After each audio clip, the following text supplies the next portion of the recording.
سے چل رہا تھا تو ہاتھ میں تسبیح تھی، بات تھوڑی کرتا تھا، تسبیح زیادہ پڑتا تھا۔ اس کا دبئی میں بہت بڑا کاروبار، جسے کہنا چاہیے بہت بڑا کاروبار دبئی میں۔ کہنے کا گاڑی میں جا رہا تھا، کچھ لوگ آئے، گاڑی کا دروازہ کھولا، بیٹھے، مجھے لے گئے۔ پھر میرے گھر والوں کو مہینوں پتہ نہ چلا، اور اس کے بعد بڑی اذیتوں کے بعد میں چھوٹا۔ اب وہاں بیٹھ کے پھر اللہ ہی تھا تنہائی میں، اور تو کچھ تھا ہی نہیں۔ کہا کہ وہ اللہ سے ذکر کرنے اور باتیں کرنے کی ایسی کوئی مجھے عادت سی پڑ گئی ہے، اب لوگ مجھے کہتے ہیں کہ آپ جیل کی اذیتوں کی وجہ سے خاموش ہو گئے ہیں۔ میں لوگوں کو لاکھ کہتا ہوں، نہیں وہ مانتے نہیں۔ جیسے نا بندہ کوئی غم کی وجہ سے بعض اوقات نہ چپ ہو جاتا ہے، وہ کیوں کہتے ہیں اسے چپ لگ گئی ہے، خاموش ہو گیا ہے۔ تاکہ میں لوگوں کو کہتا ہوں نہیں، میں جیل کی وجہ سے خاموش نہیں ہوں۔ اس قید نے، اس جیل نے میرے اوپر جو آزمائش بھیجی ہے، اس قید نے اور جیل نے میرے اوپر جو آزمائش بھیجی ہے، اور میں پھر وہاں ذکر کا عادی بنا، دعاؤں کا عادی بنا، تسبیح کا عادی بنا، اعمال کا عادی بنا، اور وہ عادت سی پڑ گئی ہے، اور وہ عادت سی ایسی پڑی ہے کہ بس سارا دن اب اسی میں لگا رہتا ہوں،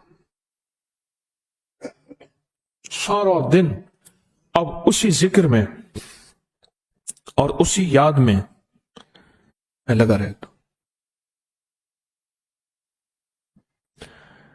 کہیں ایسا نہ ہو ہم بھی اگر ذکر سے غافل ہوئے، تسبیح سے غافل ہوئے، خدا نہ خواستہ ایسی آزمائش آ جائے اور پھر ہم ذکر اور تسبیح اور اعمال کے عادی بن جائیں، اللہ سے عافیت مانگے۔ اور اگر ہماری زبانوں پہ تسبیح ذکر آ گیا ہے عافیت کے دنوں میں، تو سمجھ لیں یہ اس کی عطا ہے، یہ اس کی نعمت ہے، یہ اس کی کریمی ہے، یہ اس کا فضل ہے۔ اس نے بہت بڑی آزمائش سے پہلے ہمارے اوپر اتنا کرم کر دیا، اس کا بہت بڑا کرم ہے۔